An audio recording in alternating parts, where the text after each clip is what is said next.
Sorry. I welcome everyone. I call to order the Ward Reprecincting Committee meeting on September 29th at 7:30. I'm Councilor Laura Wagner, Vice Chair of this committee. Committee member Councilor Irish is present. Committee Chair Councilor Dumas was unable to attend this evening. Also present in the chamber tonight are Councilors Doucette, Perlman, Roby, Navin, Landers, and Ossing. We have one item on the agenda this evening, order number 21-1008, communication from City Clerk Kerrigan regarding proposed reprecincting map and census block data. At this time, I invite City Clerk Kerrigan to present the information he has for us this evening. Thank you, Councilor Wagner and councilors. You all received the two proposed maps that I had forwarded to you. Both have been prepared by the Secretary of State's office. Map 1, and I have a presentation I'm going to kind of quickly try to run through some of it, but map 1 was the map that was presented by the Secretary of State's office as they carved up the city, the way that they carved up the city. There's a certain rhyme and reason, and let me actually go through my presentation a little bit and kind of explain it. So, every 10 years as a requirement after the federal census, cities and towns are required to reprecinct, to set new ward, precinct lines, or precincts in towns. And the wards of a city do not contain approximately equal numbers of residents. The population of each ward has to be within 5% of the average, and I'll explain what the average is shortly. No precinct can contain more than 4,000 residents. The standards that we have to follow. There are standards required under the law that each city and town must follow. It isn't that we, I arbitrarily chose to do these things. This is the requirements under the law. Each precinct must be composed of compact and contiguous territory without protruding fingers or long tails. And what they mean by that is, and I'll poke fun at the great general court of the Commonwealth since I can. If you all remember, the 3rd Congressional District a few years ago ran from the city of Worcester in a sliver all the way down to the city of Fall River. It was just like a little finger along the Commonwealth. And the state said they don't want cities and towns to do that. So I can't take Ward 1, for example, and run it all the way from Minahan Lane, and I can't run it all the way down to Bigelow Street, just through the city in this little stringy finger. I can't do that. That's not allowed under the law. And precincts must be bounded by the center line of streets or other well-defined boundaries, such as streams or other bodies of water, railroad tracks, power lines, or other clearly visible geographic figures. Gone are the days I turn left at the rock and go to the big oak tree, and then take 10 steps. Those days are now gone. So I mean, we have to follow the United States Bureau of Census block data boundaries, which can be troublesome in and of itself, as you will see when we get to the maps. Or not troublesome. No precinct can contain more than 4,000 residents, as I said. Every precinct's population must be within 5% of the average precinct population for that ward or precinct. And redrawn precinct and ward boundaries must not result in the dilution of minority group member votes, which this city we're not in any jeopardy of that. So we have no worries there. Frequently asked questions about reprecincting and redistricting, whatever you'd like to call it. Is there a requirement for a public hearing? No, there's no requirement under the law for a public hearing. We do not have to seek any input from the public. The next question is, do we have to have a public meeting on the proposed map? Yes, you do have to have a public meeting on the proposed map. That's what this is this evening, but then also this will appear on the council agenda for a final vote.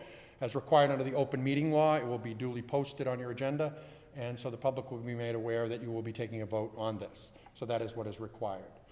How will we be notified if the map is approved or rejected by the LEDRC? And the LEDRC is the Local Elections Division's Redistricting Commission, comprised of the governor or his or her appointee, the Attorney General, his or her appointee, and the Secretary of State and his or her appointee. So it's a 3-member commission that once we approve these maps, we send it to them. They make sure that there are no protruding fingers or long tails, or that we didn't do anything that we shouldn't do, and everything is equal. And if that is the case, we'll receive a formal letter of approval or rejection. If our map is rejected for whatever reason, because maybe the state doesn't think that, we did something wrong or they want us to relook at something, they will tell us and we'll have an opportunity to resubmit and to correct the problem and to resubmit it to the LEDRC. If we do not do that, if we take no action at all, then the state will appoint a master, and that person will come in, and we will have absolutely no say in how they carve up the city, and they will divide it into the wards and precincts as they see fit. And then when do these changes go into effect? December 31st, 2021. So really, you can say January 1st of 2022. So this will not impact this local election that is coming up in November. So these changes that we're going to make, the voters will not see a change for this election. For the state election in 2022, that's when they will see these changes. This is our current map. Some of you, I'm sure all of you, are familiar with it. This is what the ward and precinct lines look like now. That blue demarcation line there is the 13th and the 4th Middlesex district. The city of Marlborough is divided into 2 representative districts, but that should have little impact on us as we go forward with that. Again, that's the Great General Court makes those lines, we don't. Map 1, this is the original submission by the Secretary of State's office. And this is what it would look like. Looks very pretty. They did a very nice job with all the colors. I appreciated that. But, and it looks pretty much the same. There were a couple of areas that I was concerned with when I first saw this map. And the 2 areas that concerned me the greatest, and I'm sure Matt can hear me because I have a loud booming voice, so I'm going to step over here, is the Glenbrook neighborhood area, right over, all right. The Glenbrook neighborhood, which is right by 495. And then over in this area here, the Lodi Road and Applewood, which is up off of Hosmer Street. Currently, those 2 areas, the Glenbrook neighborhood was in Ward 3, Precinct 2, and the Applewood Lodi Road area was in Ward 6, Precinct 2. But under the state's first draft of the map, it moved part of the Glenbrook neighborhood into Ward 4, Precinct 2, including the Richer School, which is the voting location for Ward 3, Precinct 2. And then it moved the Applewood and Lodi Road, a good portion of that neighborhood, out of 6 into 7. So when I saw it, it concerned me greatly because I thought we're carving up neighborhoods, and I don't want to do that. I want to try to keep the integrity of the neighborhoods intact. And the biggest concern was the Ward 3, Precinct 2 section of the city, because quite literally, and I use this example, as the home just at the end of Foley Road, right by the Richer School, would be in Ward 4, Precinct 2. So that person would have to go to the senior center to vote, where his neighbor about a mile away would be driving by his house to go to the Richer School to vote. So I thought that was kind of silly on the state's part. But I mean, the state does not know our community. They don't know what our neighborhoods are. They don't know where our voting locations are. They're looking at it purely from a mathematical standpoint. They're taking the numbers, they're dividing it by 14 precincts, they're coming up with the standards, and that's what they did. So this is what the state came up with for the first go at it. Our current population, according to the 2020 census, is 41,793 people in the city of Marlborough. I believe that's low, but those are the people that responded to the federal census, and that's the number that we have to abide by, and that's the number that we have to go by. So those numbers at the top, where it says the targeted population, each precinct, the target of the state is to be at 2,985 persons per precinct, with a maximum of 3,134, which is 5% over, which is what we're allowed, and the number of 2,836 is 5% below. So you can have a 5% swing either way, either up or down per precinct. So in each of these, you'll see what the population was, or what the proposed population was, and what the variance to that median number of 2,985. And they all fall within that 5%. The lowest being Ward 1, Precinct 1, they're 2,862, so it's 4% below what the median number is. To the high was Ward 5, Precinct 2, which was 3,112, which is 4.25% over what that median number is. But they all still fell within the requirement. So I took that, and then I asked engineering to do this map up for me. This is a change. This shows from the original maps as submitted by the Secretary of State the areas of change. So as I pointed out, this area in the Glenbrook neighborhood was going to go from Ward 3 to Ward 4, and the other biggest change was over here in the Applewood, Lodi Road area. It was going to go from Ward 6 to Ward 7. There are a couple other minor changes. Down here, you see a little bit of Ward 4, Precinct 1 is going into Ward 5. A little bit over here of Ward 3 was going into Ward 6. Little of 7 was being lost to Ward 1. Little of 1 to 2. A little of 3 to, no, that's the other one, I'm sorry. So, and then the other changes were really more just precinct changes. It was shifting from Precinct 1 to Precinct 2. So it wasn't impacting anyone in the ward. So that's the first map that the state provided. So I contacted the state and we made some changes based on my recommendations. So this is map 2. This is the map that I'm asking the council to endorse for the ward lines. So what I did was basically what I was just alluding to. I took the Glenbrook neighborhood and tried to restore that back into Ward 3, Precinct 2, and the Lodi Road, Applewood area back into Ward 6, Precinct 2.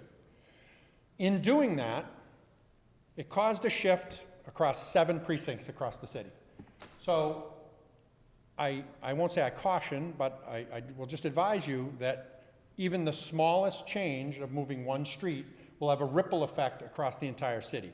Because we can't move a street anymore, we have to move a block of area, an enormous block. And again, so you're going to see, and you'll see it on the change map that I have, but the biggest change that's happening is this section of Ward 3 is now going to become part of Ward 4.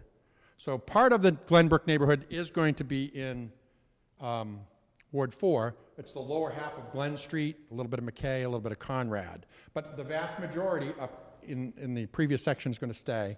And then in Ward 6, where I put this back in 6, Ward 6 lost a little bit down towards the Fort Meadow area, Paquin Drive, but it's going to have to shift into Ward 7.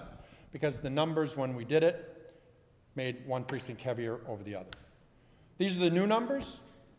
Again, all fall within the 5% range that we're allowed under the law. And only one ward in the entire city was unimpacted by the changes that I made. That was Ward 2. So Ward 2 is remaining exactly the same as what it was prior to these 2 little changes. But that's what I mean when I say 7, each ward was, each of the other 6 wards were affected, but maybe not both precincts. So, so these are the change areas. And again, it looks predominantly the same, except that little piece around Ward 4 and Ward 3. Because what I tried to do was to keep Glenbrook together. We moved the Talia apartments, but moving the Talia apartments, that whole area is one block, one census block. And don't ask me to rationalize what the census blocks are, because that's the federal government, and I wouldn't even attempt to try to do that. So, yes. Just for sake of argument, what is the definition of a block, a census block? It's a geographical area that the United States Census Bureau determined, but I couldn't tell you how they determined it because, again, I don't have the mapping capabilities that the state has when we did this. But when we made this one change over here, this is all, as I said, this is all one block, this entire area, which encompasses going up Ames Street, along Route 20, part of the lower part of Glen Street, part of McKay. That's all one census block. But a little sliver right in here is a census block in, and I don't know if it's based on the population of the area. No one has been able to really rationally answer that question when I've asked it. So, okay. I anticipate, again, in 10 years that the blocks are going to change again because we're going to see even more growth here in the city. So, or I anticipate seeing more growth in the city. So, I think those block areas will shift again, but that will happen in 10 years. If I could, thank you so much. I really appreciate that presentation. I just want to give a chance to my fellow committee member, Councilor Irish. I don't know if you have any questions or comments you'd like to make before I open it up to my fellow councilors. Thank you, Madam Chair. I'd just like to make a comment that thank you to Mr. Clerk for being in tune with our community so much, because that's obviously very helpful to you and your staff and your team. Thank you. And just to mention that this is every 10 years and certain things could certainly change. Correct. But that was the only thing I had, Madam Chair. Thank you. Thank you, Councilor Irish. Councilor Landers? Yeah, I was just curious. I know it looks like I picked up 7 picked up Paquin, Correct. all right? But when I look at your map here, your chart here, it looks like 7-2 lost variance of 4%, minus -4%. What else, what did I lose? Isn't some, well, there's a small section that's being lost to Ward 1 over on the, I don't know if you can see it, Counselor, over on the far side. There's a small area that's being lost to Ward 7, to Ward 1, Precinct 1. What streets? Madam Chair, point of information? Sorry, go ahead. Thank you. So if I can, you didn't lose anything, Council Landers. Those plus minuses are the deviation from the average number that they tried to do. Yeah. You didn't lose it. I mean, you didn't can go lose back 4%, and, right? I don't know what, again, 2010, our city had 3,000 less people. So we picked up 3,200 people in this census data from 10 years ago. But those plus and minus numbers you see on the map aren't that you lost people, that's just the deviation from, they tried to get everybody at 2,985, but your one ward has 2,846, and the other one has 2,958. Yeah, okay. Yep, so there is no losing, and remember, these are people, not voters, right? So this is people that filled out the census data. I understand that. Okay, all right. Yeah, I understand that. Thank you, Madam Chair. Yep, very good, thank you. As I'm processing that, so just to clarify, so that variance number, that goes back to the statement that each ward needs to be of equal number of residents so that each ward's population is within 5% of the average, so that Correct. number shows you where that falls, okay. Correct. So what the state's saying, and it's pretty simple math, you take 41,793, divide it by 14, you get 2,985, and then the state tried to keep everybody at 2,985, or as close thereto as they could get. I'm sure, again, because of the way the block data is, they can't get you exactly. Thank you. I saw Councilor Roby? Thank you, Madam Chair. So even though the population numbers are there, there are in fact changes to actual streets within the precinct. So I could have my ward changed, not only my precinct. I could move from one counselor to another counselor. So some people are impacted by Correct. that. And I'm sorry if I stated that incorrectly, but yes, there will be some changes to wards. So, a street, for example, and the clearest one that I can recall off the top of my head is Highgate, I don't know if it's Avenue or Lane or Street, I'm sorry, off of Concord Road. That was in Ward 7. It's going to shift to Ward 1. So they're going to have a new ward councilor. There will be some precincts and there will be some shifts within the ward from one precinct to another. And then 6 has some shifts like that, 3 has some shifts like that. 3. Where it's going to shift from you were in 6-1 and now you're in 6-2.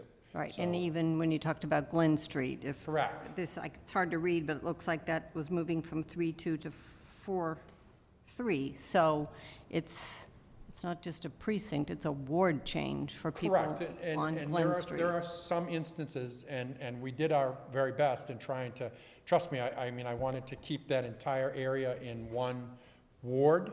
Unfortunately, based on using the block data, again, I can't say, okay, well, I just want to extend this line down this way. I can't do that. We have to go by the block data. Right. So that's why the lower end of Glen Street is unfortunately going to move to a different ward, yes. So although it's not an impact for this election, for a future election, for somebody who wants to be a counselor, a ward counselor, Correct. it could impact what ward they could then apply for. Correct. Because they're no longer in the ward that they currently reside in. Yes, ma'am. For some people.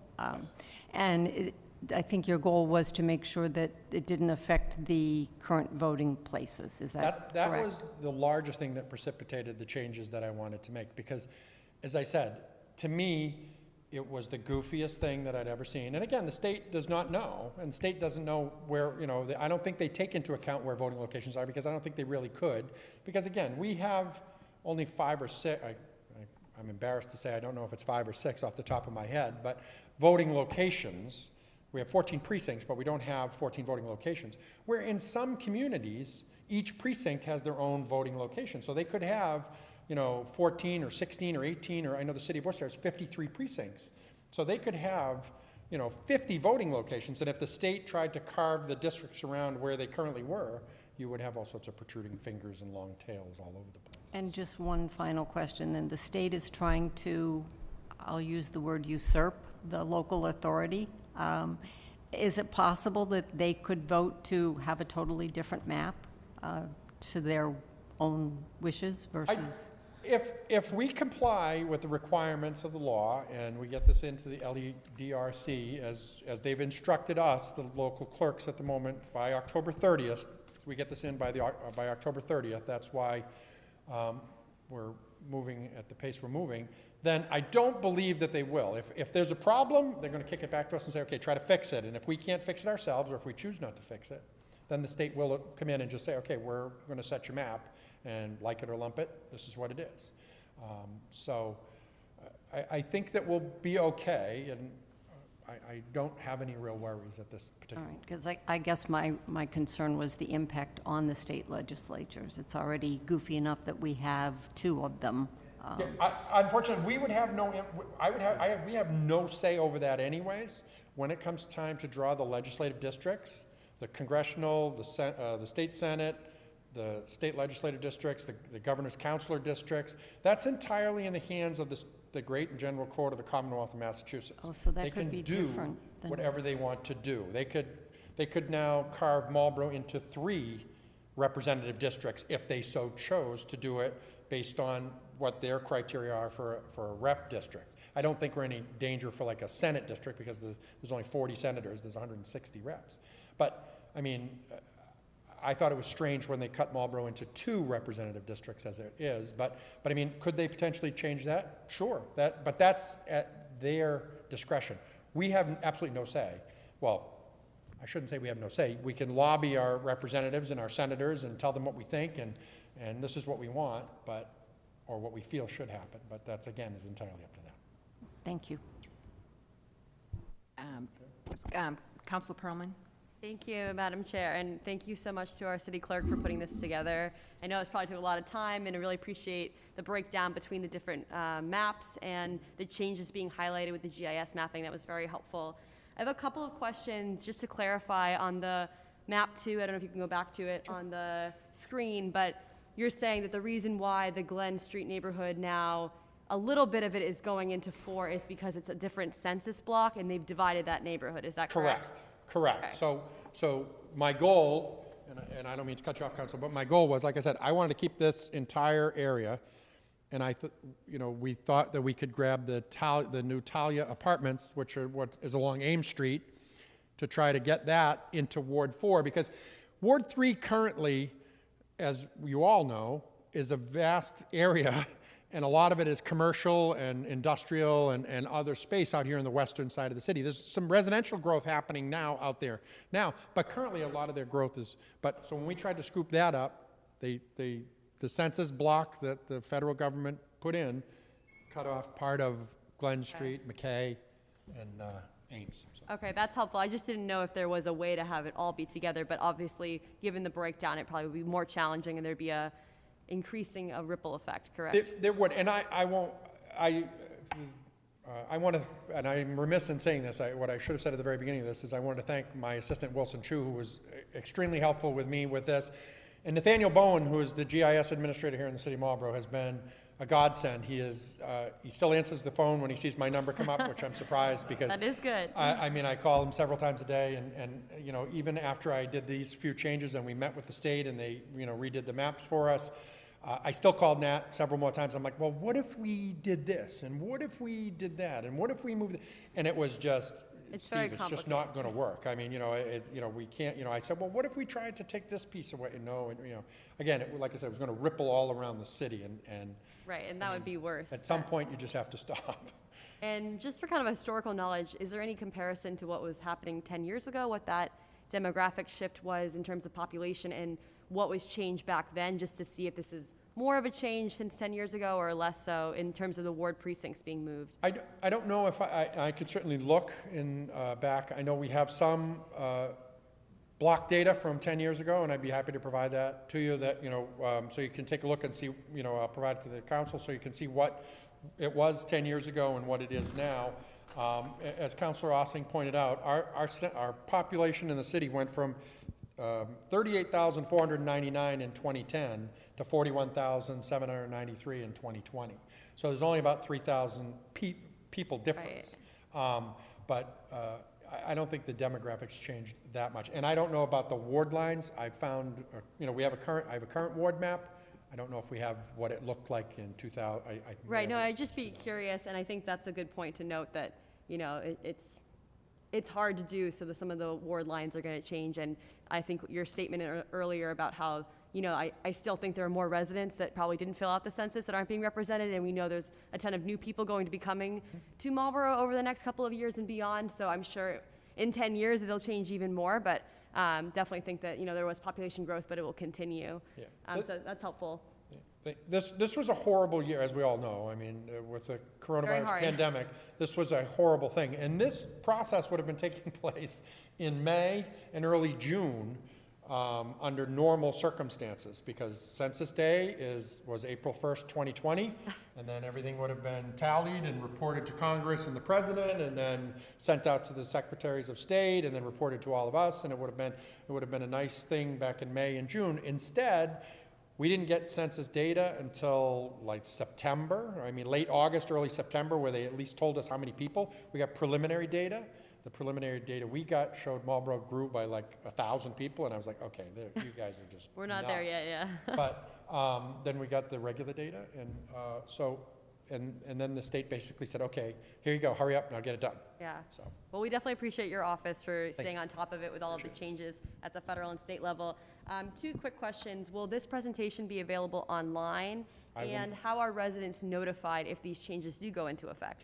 I will make sure it's posted online. I'm working feverishly on it just a few minutes before I came in here tonight, but I will get it posted on the web so that everyone can see it. I'll have maps available in my office as well, so that if any resident has a question or concern, they can certainly come in.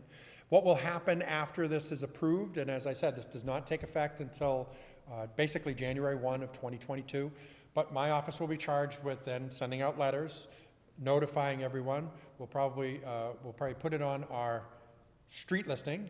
We're calling it the city census anymore because people get very upset when I call it the city census. So I will put it on our street listing, that indicating that there's potential ward and precinct changes. But we will notify every voter of the change. And then when new voters register to vote, on their acknowledgement letter, it tells them the ward and precinct that they're registered in. But we will send notification to everyone, but I'll make sure this is posted as well. And just to follow up, when you put this online, is there a way, so I know like in the printed version we have, it's a little harder to see the streets. Will there be a way for people to actually like zoom in and see their particular location? I believe you can, but there is not as much detail as a regular map. Like every street is not going to be represented on the map itself. It's only like a lot of, but I believe that when it's online, you can. Okay, I didn't know if there was the GIS equivalent, like available for the public. I can certainly ask. Because that might be really helpful for people to understand where the lines are. Sure. Even now, I'm sort of like, I wish I could zoom in more, so I think it's helpful. Yeah, and this map that they did in the colors by the state is a little odd. This map is probably a little bit better and a little easier to read. But I will ask Nat Bowen, the GIS administrator, to provide that map, because those green lines are the new ward lines. You see some red in there because that's the proposal. For example, again, and I'm just looking at this area along here right now. Currently, this Route 20 is the demarcation line between Ward 4 and Ward 3. 4-2 and 3-2. Route 20 is the line. Well, obviously now the line's going to go up Route 20, and then it's going to go up Ames Street, and then it's going to hook onto Forest Street, and then it's going to go down, Sandini, and it's going to hook around this way. So that's what those new lines are. But I will ask Nat to see if he can get a much better. No, thank you. That'd be very helpful. I know I don't want to put more work on anyone, but I think it'd be useful for people to be able to see that specifically. And we'll have big giant maps in my office as well. If Bigger the better, anybody right? wants to come visit us, we're always happy to see you. So. Yeah, if I can just do a point of information on the current GIS map, the wards are an option to click on and show. So I would assume once this is approved that GIS will then update the map and people can go onto the website and they'll be able to click on that and blow it up to much more detail. And again, in furtherance of that, once all this is updated and the voter registration system is updated, if you go onto our webpage, we have a link to the Secretary of State's webpage that if you plug in your address, it will tell you the ward and precinct and your voting location. So, I mean, there will be multiple ways. But again, you want to pick up the phone and call my office. I'm be sure happy to people tell will. you- I'm sure We'll they be will. happy to tell you where you're voting, and we would encourage you to vote. So. All right, thank you. I'm actually all set, Madam Chair, I'm good. All set? Okay. Counselor Doucette? Thank you very much, Madam Chair. So the second draft, just so I understood what was going on, right? You got the first draft from the state, you gave feedback, you worked with the state, they provided you the updated map, which is the draft 2 map. Correct. So the origin of the draft 2 map is still the state. Correct. Okay, so why would they, assuming that we approve this and, by the specified date, there really shouldn't be much of an issue from the state, because they're the ones that gave us that. Correct. There should be nothing. And should is such a good word. Should is, right. Should is a very difficult word, especially when you're dealing with the Commonwealth. So there should be no issues, because as you said, they provided it. It was their GIS mapping people that assisted us to make these quick block data shifts, because they have all this fantastic technology, and it, went in an instant. Mm-hmm. But there shouldn't be, but I won't, I won't believe that until I have the letter in my hand from the LEDRC that says map is approved, you're good to go, so. Thank you. Excellent. Any more questions? Okay, we'll start at Counselor Irish. Thank you, Madam Chair. This just brought up something, Steve, since they're still answering your phone when you call. Is there a way in the future, too, we have the GIS system, to be able to extract the data from the street listing and insert it into when you're looking at a property record card or a record of a property, on the vision or whatever? It gives you zoning and, what all that information. Is there any way that it could also import, West Hill Road is 5.2, this one is 5.1? I didn't know in the future, is that something they could extract from the street listing and put in it? In the future, they're just saying. I honestly don't know, Counselor, but it's certainly be something I'm happy to discuss with Nat Bowen, the GIS administrator, see if it's something we can do. Sure. Absolutely. That sounds a little complicated, but just, be nice if it happened. But there is, just to reiterate, wheredoivote.mass.gov. You just put your address in and you get all your officials, what ward you're in. It's already exists. Counselor Roby?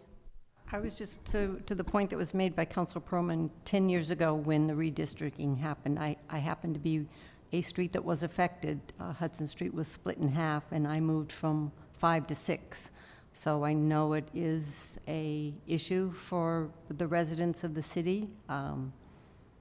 You deal with it, so, Yeah, I mean, unfortunately, there's going to be, I'm sorry. Madam Chair, so to Councilor Roby's point, no one loses any representation in this, Right. right? And remember, they're not our seats, because 2 years from now, or in 3 weeks, whatever, we may not have some of those seats, right? So Correct.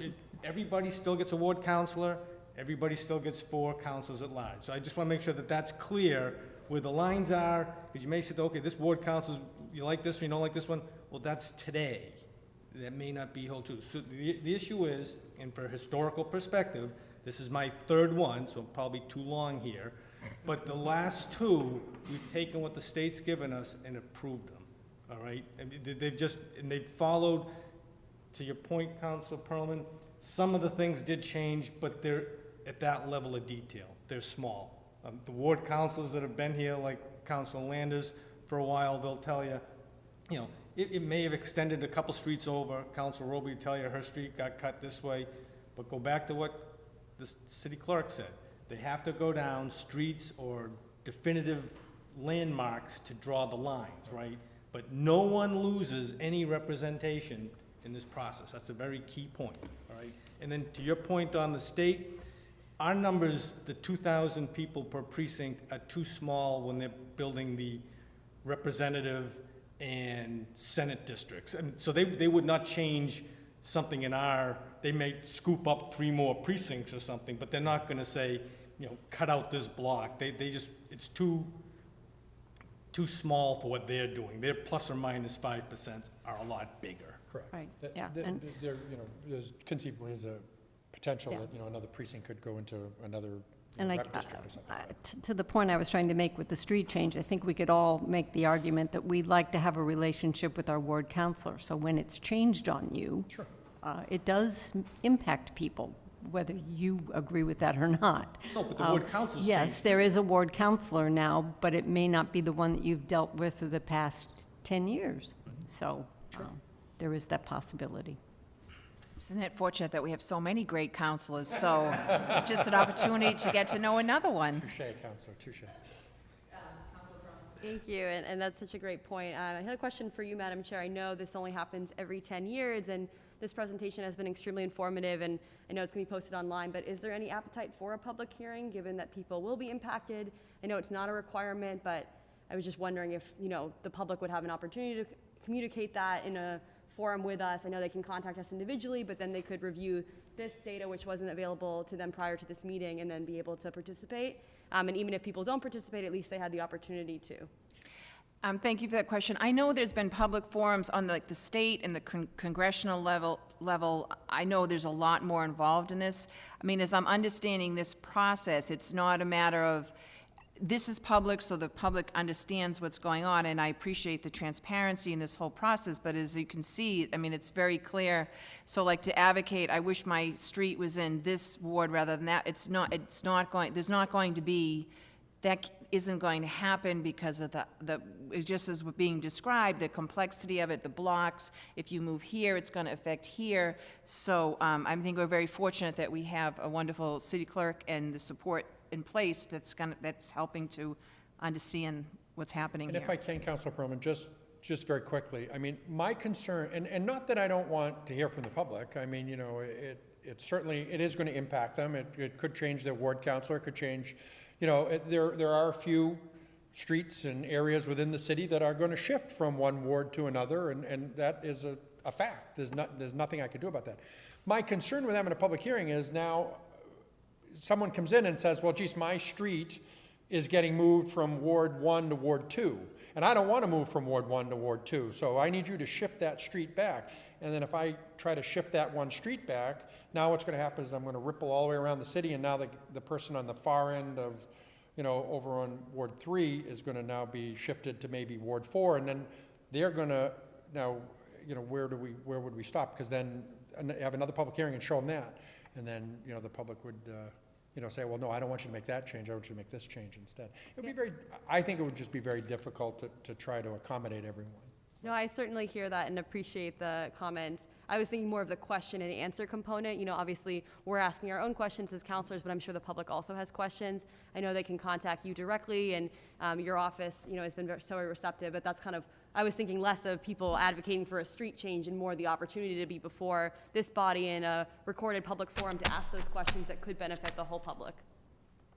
The only other problem that we would have is you have a meeting October 4th, you have a meeting October 18th, and we have to have a vote into the LEDRC by October 30th. So that would then mean, if you follow that scenario, I would imagine the earliest you'd be able to do a public hearing would be the 18th. And then you would be forced to vote immediately after. And then part of this as well is the legal descriptions have to be prepared. And the state is going to assist with that, but until the map is kind of, yes, this is the map we're going with, they can't begin to prepare those legal descriptions. And I was already warned by the state, when the legal descriptions do come, there may have to be some minor adjustments to them. When I say minor adjustments to them, meaning that the best example they gave me was in another community somewhere, one of the ward boundaries was the shoreline of a lake. And it came in and it just said, it said something about null because it didn't know what that was. So the clerk had to literally go in and now, type in that the ward boundary for Ward 1 is, the shoreline of Fort Meadow, because we have to prepare the legal descriptions, which you're going to be required to vote on in addition to the map. So unfortunately, if this had happened maybe in June, I probably would say, sure, if you want to have a public hearing, I'm happy to listen to anyone. But as you mentioned, call my office all the time. We're there all the time. I'm happy to help. Thank you. Councilor Doucette? Thank you very much, Madam Chair. Just one final question. With these ward and precinct maps, do these become the building blocks for state representation? Yes, Okay, yes. Well, again, theoretically, and should, but the Great General Code of the Commonwealth of Massachusetts can carve up a city and town any way they wish. They will, and they should follow the ward and precinct lines, because again, it would become an election nightmare if they bisected a particular precinct. You know, for example, if they drew the line from the, you know, corner of Ward 2 down there by the, whatever that is, Southborough or whatever, and ran it right across, and it went through several wards. Now, when election time comes, I have to say to you, okay, what street do you live on?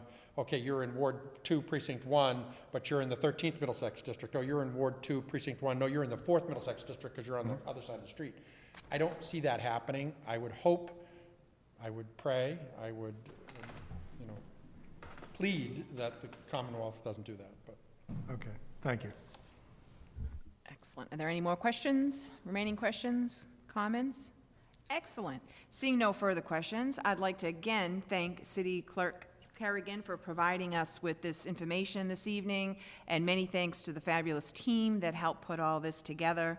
We appreciate this so much. So at this time, I would entertain a motion, and what we'll be voting on tonight is, I will entertain a motion to approve MAP 2 and have the city clerk assemble the documentation to be placed on the October 18th, 2021 council agenda. And, thank you, Madam Chair, I'll make that motion. Excellent. Thank you, Madam Chair. So motion made and, motion made and yeah. seconded. All in favor? Oh, it's just, that's right, it's just the two of us. The motion carries. Thank you, Madam Chair. I will now entertain a motion to adjourn. Motion Chair, to one adjourn. question. Oh, sorry, question? Considering the time constraints with this, should there be an exception to get this passed in one night? Well, the next, it'll be on the, so it sounds like we'll make the timeline if we'll be at the next city council. If this is reported, sorry, this is reported out on Monday, and then a vote takes place on the 18th of October, we'll have sufficient time to get everything in. I will be contacting the state to let them know that the council has at least endorsed MAP 2. The subcommittee has endorsed MAP 2, so they can prepare the legal descriptions for me, and I can get all that stuff together. So then I will provide the legal descriptions to you in the packet of information that I will prepare for the 18th. Thank you for your clarification. Beautiful. Did you have something to add, Councilor Ossing? The city clerk was right on topic. Excellent. So then entertain a motion to adjourn? All in favor?